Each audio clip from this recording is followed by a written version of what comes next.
Hey everybody, welcome back to the Danger Planet. Today we're talking about the 6th session recap for the Malifaux Narrative League.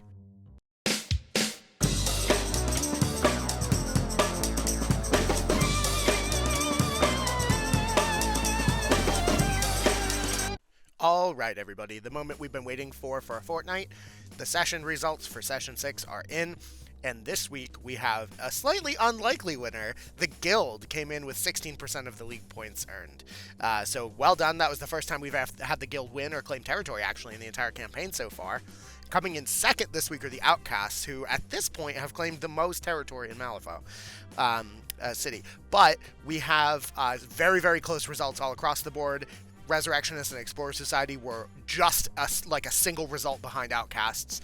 And then coming up right behind them, we had Arcanists at 12%, tied with Bayou, and trailing a little, and Neverborn actually, all three of them were tied at 12%, and then 8% for Ten Thunders just behind. So the map of Malifaux City now looks like this. We can see that the Guild have taken the Howling Slums, and the Outcasts have taken Passage. And that brings the Outcasts pretty substantially ahead in terms of claiming territory in Malifaux City, looking for the artifact to fight the Burning Man. Definitely make sure you keep an eye out later on in the week for Defective Dice's lore video explaining what has happened, and I know that he's particularly pumped to write some fancy, super awesome lore about Sonia and how well she's doing with the Guild. And this week for achievements, we had Alex Maxwell score Explorer's Bass 1 Haboob. We had Alexander Kucharenko score 2 achievements this week, with Victoria's 1 Ashes and Blood, and with Tara 2 Way Down in the Hole. And this week, we have Turtle Club 13, who is still in the first overall as far as league first achievements, having 5 of them. Tyler is in second place with 4 league first achievements. And then we have Keith D and Keith, who are still at 3, and Alexander Kucharenko and Alex Maxwell have both joined them in the 3 league firsts category this week. Great job, guys. Keep it up. As always, there'll be a list posted in our Discord as soon as I'm done putting this video together. So make sure to keep out your achievement plans for next session, and there's only a couple left to go. So, get it out so you can get a cool shout out and maybe get some cool digital swag that we'll be talking about in the coming weeks. All right, on to awesome stuff that happened in the world of Malifaux this session. Right. So, we have a bunch of cool stories. As always, this is like my favorite part of this video every week or every 2 weeks. But so Alex Maxwell was playing Huggable, and we have a tale of love between the Sandworm and the Damned. We had Lover's Dilemma this week, of course. Alex wrote an amazing story about how the Sandworm and the Damned were desperately in love, but it was forbidden.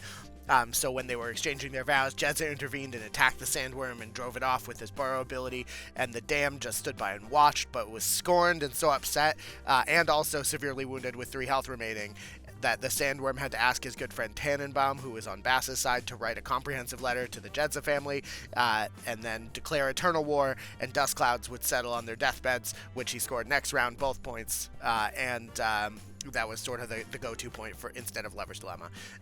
So very, very cool, awesome story to read. I had a great time reading it. Neat game, and I feel bad for the Damned and the Sandworm because they'll never get to experience true love. We have another game between Ben and Steven.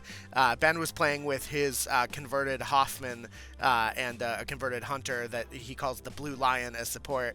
Unfortunately, he hit a Black Joker with its Red Joker damage flip on positives, and couldn't kill Sammy LaCroix, and has vowed to never take that lion again. We have 2 stories from the same game. This time, B-Shox was playing against Defective Dice. In that game, B-Shox jumped a Gigant into the back line to try and kill Mouse with his last activation of turn 2 to score a point, but whiffed on both attacks. And it looks like Dice used 3 AP to run Howard across the board to charge the Damned with a focus and a power token, but hit him and then flipped the Black Joker and the Red Joker on the damage flip. Womp womp.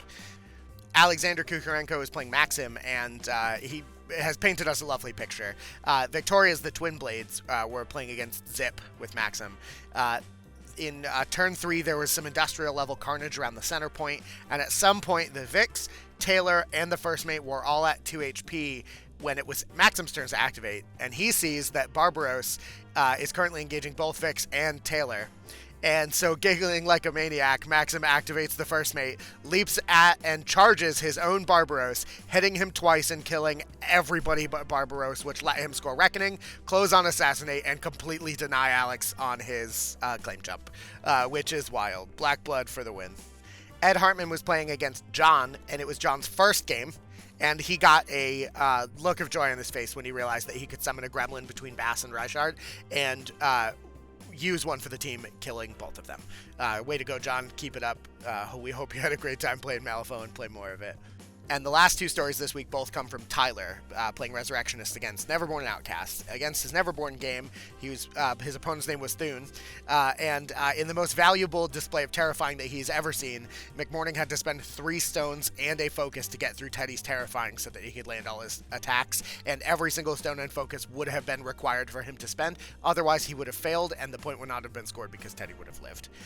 The other game, where he was playing Bathysphere on Outcast, Hannah Lovelace apparently easily took 25 to 30 damage throughout the game before finally dying on turn 4 to a zombie horde summoned by the Dead Rider, but she managed to basically take all of that damage between her armor, her shielded, crew healing, stone prevention, and some very masterful piloting by Bathysphere, who apparently more than tripled her hiring value, and she was an absolute unit.